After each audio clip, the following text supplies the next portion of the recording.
Oh, there it is.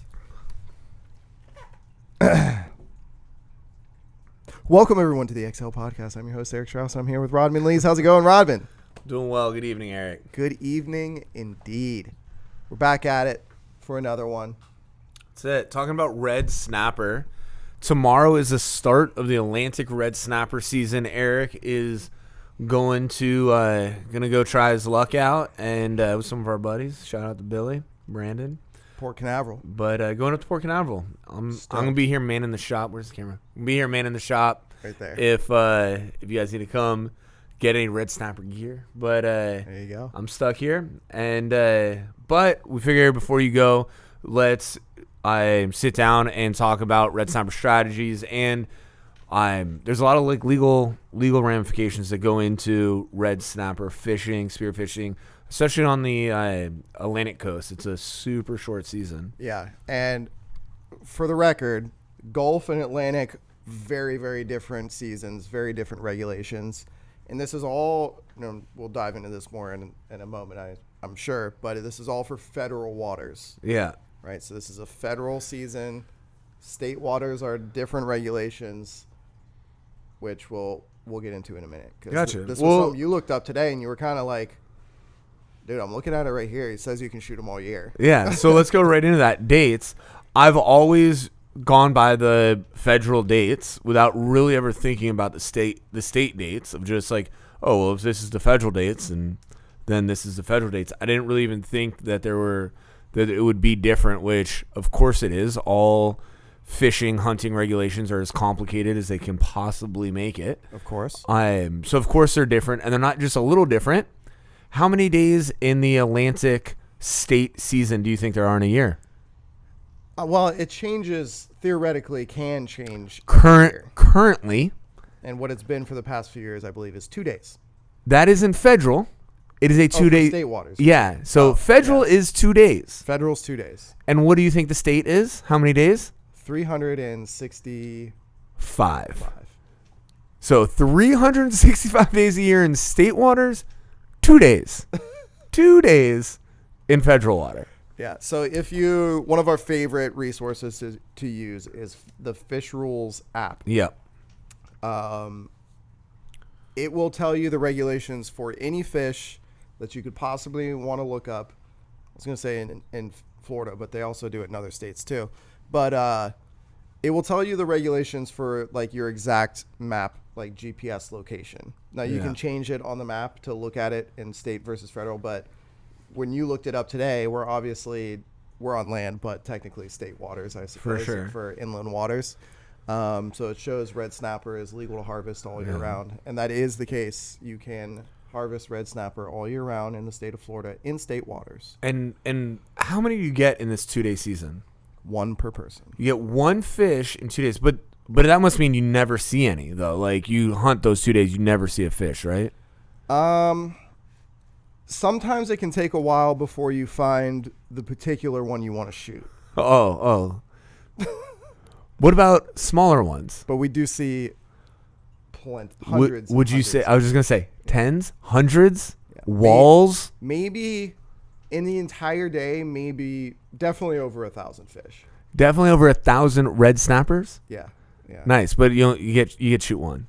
You can shoot one. That's good. You can harvest one, whether it's hook and line, spearfishing, whatever the case is, 1 per person per day. So 2 day season, you get 2 fish, 2 red snapper per year per person. That seems to make sense. It makes sense to the government. Yeah, right. So all right. So let's say you swim down there and you just get walled by red snapper. Which depending on where you're at does happen. Yeah, I am for sure. You can go, and we'll talk a little bit about that in a second. But let's say you go to a good spot and you start seeing red snapper, start schooling up on the rocks. Maybe you're chumming. You've gotten to come up out of the chum, follow the chum up. What's the minimum size red snapper that you can shoot? Is there a? There is. I think it's small. I think it's 16. It's pretty small. I'm pretty sure it's 16. Yeah. Check Fish Rules out. I don't think I've ever seen a red snapper under 16 inches. Yeah. I'll throw that out there. most of them, when we're seeing them, so this will be the 4th year that I've gone to the same area to shoot red snapper. I'm hooked on it, completely hooked on it. The first time I went, I was like, swore to myself I'd do the same thing every single year. Even though it's only one fish, in all honesty, it's probably not worth the time and effort to go do this trip, but we have a ton of fun doing it, and I've been just completely addicted to it. Part of what's so fun about it is that we're like, you're diving down, you're getting met by a massive school of 5 to 10 pound fish. At first, it's all 5-pounders. They are like in your face, swimming between your armpits, like nipping at your nuts. Yeah. And they're everywhere. I mean, you're literally like, you have to swim through them, and then you'll start seeing some 10-pounders and stuff like that. And then the big fish are all behind those fish. So what you're saying is shoot the first fish you see. That is not what I'm saying. Not what I'm saying. That's actually the first time that I went ever, which I don't. Oh, you can see it up here. That's the first trip I ever went on. I shot that red blob above there. And that was not the first fish that I saw. That was on the second day, I believe. And the first day, I was sat down and told not to shoot the first fish that I see. You're going to dive down. You're going to see a lot of fish. They are going to look big. Yeah. Because the water is dirty and the fish are very close to you. And even a 5-pound snapper looks pretty damn big. A 5-pound snapper is not a small fish. No. So what did I do? I dove down. I saw some 5-pounders, and shot the first 10-pounder that came up to me. Yeah. So I thought I was playing by the rules. Apparently, you got to fight the 5-pounders off, fight the 10-pounders off, and then you're going to start seeing some of the bigger fish. And obviously, that's not textbook. There's instances where that does change. But general rule of thumb, don't shoot the first fish you see. Yeah, that's what I've told everybody that I've gone with after the fact. And everybody, the first red snapper they shoot is a 5 to 10-pounder. Yeah. What's your goal? What are you trying to shoot? Like a 20-pounder? I'm 15, I'm 20? shooting for 20, 25? Yeah, something in that 20-pound range. It kind of depends on what we're seeing. That's a big fish, man.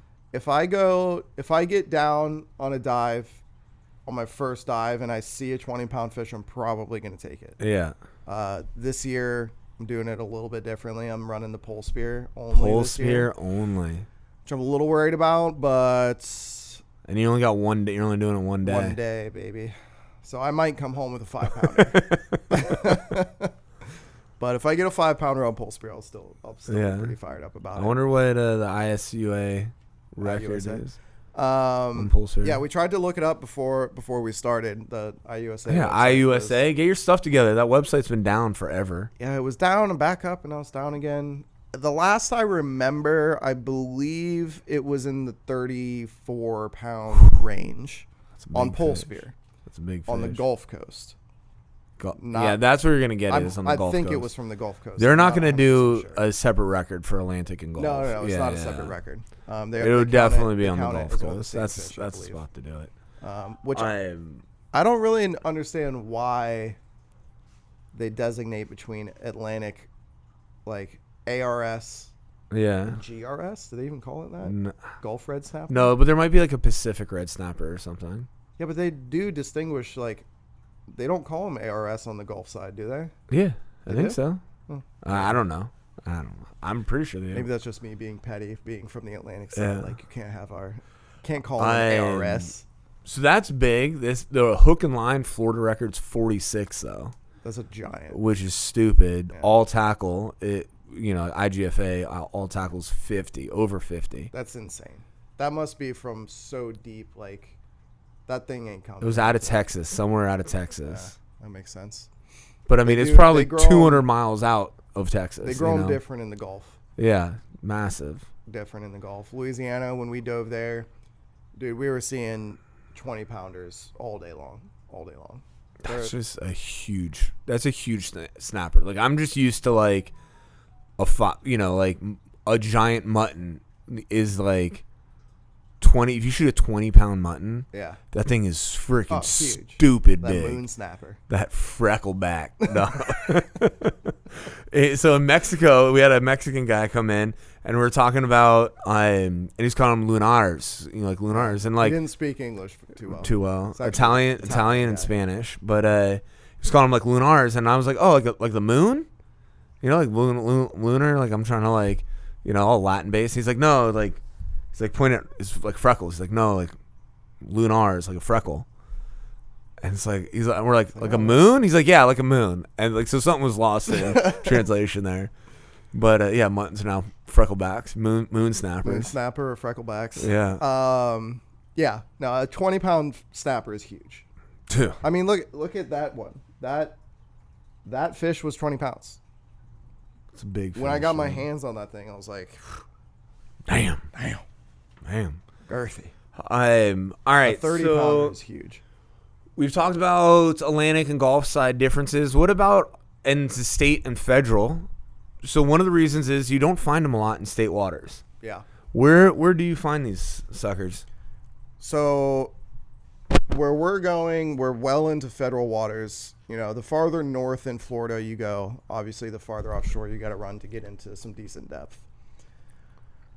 Now, I know that people catch red snapper off of Stewart and occasionally off of Jupiter and West Palm, but so rare. Rarely. I mean, yeah. I've barely ever. I don't know what that line is Miami. in like Jupiter and Stewart, but it's like all sorts of even like vermilions. You're deep dropping off of Stewart or just bottom fishing off of Stewart. Yeah. Like their muttons just spawned. We were catching short vermilions, mutton snapper fishing in like 70 feet.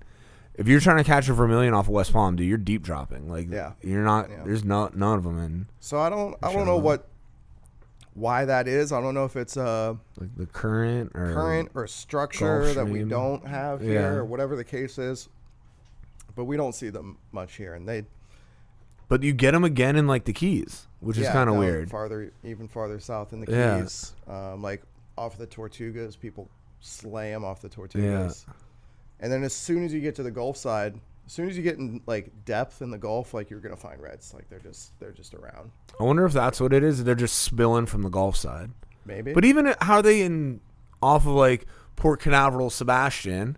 Yep. And then in the Gulf, but not. Yeah, and it's a big difference. Like you go from Stewart, where you can find them. Yeah. There's dudes that shoot them during the red snapper season. Yeah, Stewart, They're like, oh, deep. I got a spot in like 180. You know? It's deep water, and they're chumming them up. Like, it's very deep.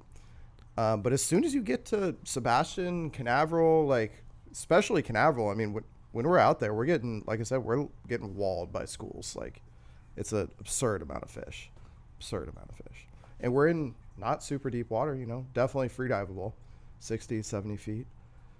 And nice.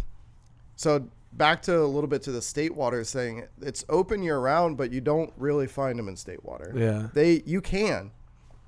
I've heard of people that say, or I've heard people say that they have this one spot and there's always reds there in state waters, but a lot of those areas, Canaveral north, like on the in-state waters within, it's 3 miles all the way to the East Coast, right?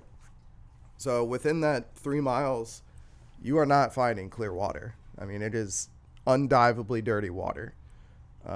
Maybe a handful of times a year it's going to be clear, but for, I don't pretty think rare. it really clears Pretty out. rare. Yeah. And like clearing up's relative, It's undivably Yeah. blacked out. All right, so you're looking at like federal waters, deep. You got to go out to federal waters. If you can get federal waters in 60, 70 feet, great. If not, you're chumming them up. Golf seems to be about the same deal, 60, 70 feet. And they're chumming them up. There's been a video rolling around on Instagram lately, which I'm pretty sure it's got to be from the Gulf Coast, because they chum them up like crazy over there. And it's reds just like on the surface next to the like big reds on the surface, like eating chum off of the surface. I think I saw and one of them comes up out of the water. Yeah. The guy was saying, this spot's called the Koi Pond, and it literally looked like that because they're like red, orange. I was like, I don't know. I wish I could remember who it was. Give him a shout out. But that was really cool. All right. So let's say you're diving not so great water, viz wise, and you're in 60, 70 feet. You said you're bringing a pole spear this year. But let's say someone just wants to go out and make it happen. You only got 2 days to make it happen. What gear are you bringing? In the past, I've been running. Actually, the first year that I went, I was running my little Seawolf gun, which is a 95 centimeter compound roller. Which, yeah, little is kind of a relative term. That thing will sling a shaft. Little in the sense that it's a shorter gun. Yeah. But it's super powerful. Yeah. I have since kind of slowed down shooting that gun. I don't use it all that much. And I've been running a 120 or kind of 100 to 120 range guns. Mm-hmm. That 70-foot stuff, in the past, what we've been doing is laying on the bottom to get the bigger fish, chumming a little bit it almost like keeps the small ones up out of the way. You punch through the school and just lay on the bottom, and all the big boys just come cruising in across the bottom. We've had good years with Viz. We've had a couple bad years with Viz. When it's bad, obviously the shorter gun's going to be a little more advantageous, but a 30-pound snapper, if it comes up on you, like, it takes some gusto to get a shaft through a fish that big. For sure. And not only a fish that big in general, but those snapper they've got big old heads on them, thick skulls, big scales. Like, they're a pretty hardy fish. Would you compare a 30-pound, or let's say a 20-pound red snapper to a 20-pound cubera? Scales aren't quite as big. Okay. I don't think they're quite as hard. They're not quite as hard as yeah. Not quite as hard. But it's still a lot of meat to get through. Oh, that's a big girl. I've got some pretty cool video. That fish that I shot was honestly probably one of the farthest shots I've taken personally with a spear gun. We always talk about how people are shooting fish like way shorter ranges than they think they are. Yeah. That's one of the few fish that I've like probably truly shot at like 10 feet. Yeah. An actual 10 feet. Yeah. We were rocking like 20-foot vids on the bottom. It was pretty clear on top, but 20-foot vids on the bottom, and I could not really see the fish. So I think it's safe to say it was 10 feet away. At 10 feet, 20 feet of vids, a fish at 10 feet is still hard to see. I was laughing about this the other day. Like I said, we were diving for muttons the past couple weeks, and I took one, kind of came by. The viz hasn't been great, and it was like on the edge of viz, and it dipped in and kind of gave me a shot, but I was hoping it was going to get a little closer. It didn't, and I took a shot that was pointed the right direction, but it hit the end of my double wrap on the 120, and I was like, that was a long shot. That was too long. Probably shouldn't have swung at it. But I've Michael Scott says you miss all the shots you don't take. So. That is true. That is true. It's not that you can't hit a fish at 20 feet. It's just pretty. You're just gonna poke rare. It. Is what's gonna happen. Pretty rare. I've also used the Marauder. The 55 Marauder is what I brought last year. That's a great gun for that. Really, really good gun. It's right in that 110 size range. Yeah. 3 bands. 100. It's got plenty of power. Yeah. I think it's like it's like 110, give or take. Depends where you measure to. Okay.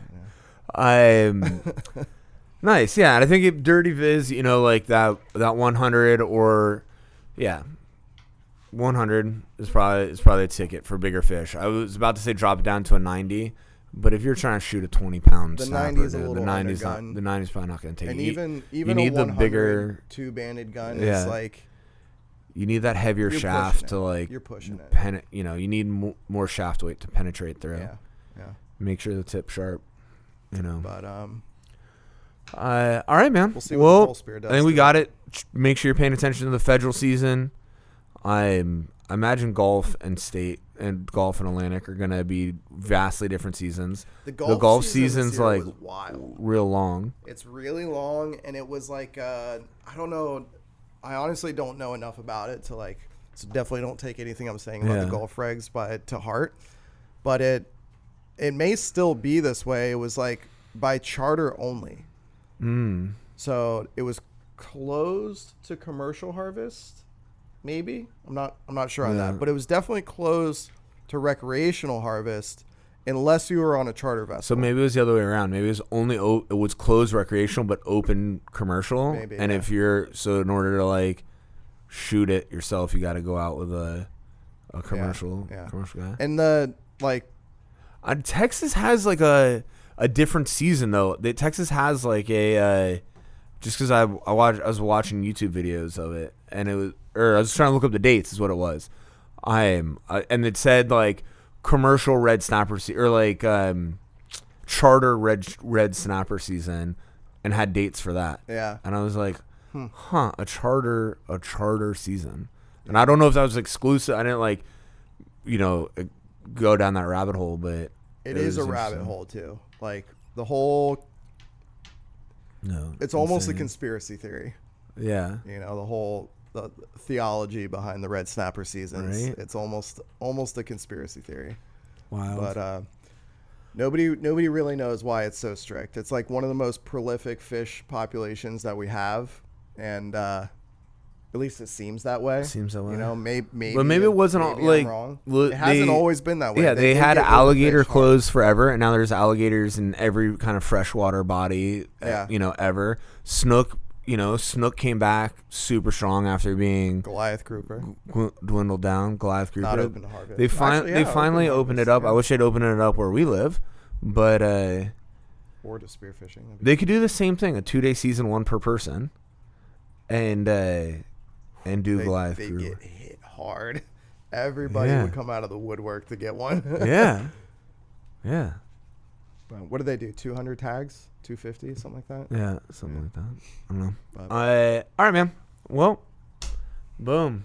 All right. Good luck on the pole spear. That was a quick one. Yeah. We're not keeping you guys around too long. Well, you got to go, man. I know. We pushed this one out real quick. It's 7 o'clock or 7:40. Shop closes at 7. I was planning on leaving at 7, but we had to do it. Yeah, and we can do a part 2. We'll do a little recap on the trip, see how it went, and we even have, and we can really linger on some stuff that time. But we even have in the background sitting. He's waiting for me so we can drive together up north. Is the infamous Bryce Beischer, single-handedly. The Montana Bandit made Wyoming the number 3 state in the United States for spearfishing Google searches. There you go. Single-handed right there. Right there. There ain't no one else in Wyoming Googling spearfishing. You guys can't see him, but he's nodding in agreement. But, thank you guys for checking this one out, and we will see you report back after red snapper season. We also have to go to the Bahamas, so after that. Boom. And we'll see you in the next one. Bye.